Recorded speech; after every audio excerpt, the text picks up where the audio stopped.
Masih ingat Sandrina Az-Zahra, penari Jaipong juara IMB? Begini kabarnya sekarang. Sosok Sandrina Az-Zahra melejit kala menjadi juara peserta ajang pencarian bakat IMB sekitar tahun 2013 silam. Gadis kecil jebolan ajang pencarian bakat Indonesia Mencari Bakat pada musim ketiga. Kala itu Sandrina masih berusia 11 tahun. Dia dikenal karena memiliki kepiawaian dan kelincahan saat membawakan tari Jaipong. Saat berlaga di IMB, Sandrina selalu berhasil menuai decak kagum dari para juri dan penonton. Berkat keluasannya menampilkan tarian khas Jawa Barat ini, Sandrina sukses menjadi juara Indonesia Mencari Bakat 3. Namanya semakin melejit dan dikenal banyak orang.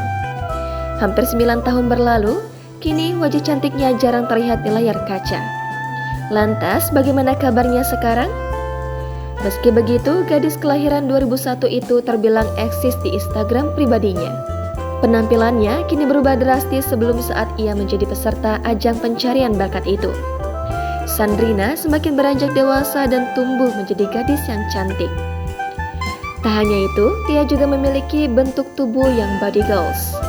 Dia bahkan kerap pamer potret fashionable dengan outfit minim yang menggoda.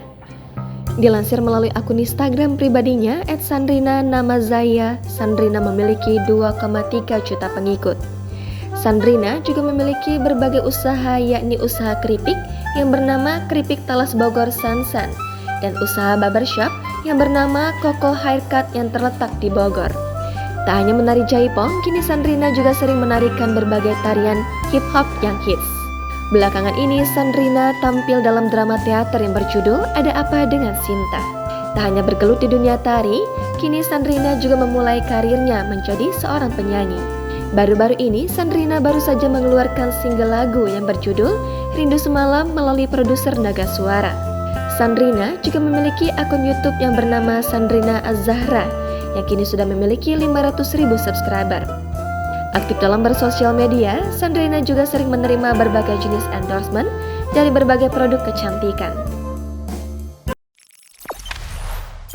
Jangan lupa subscribe, share, komen, dan like ya!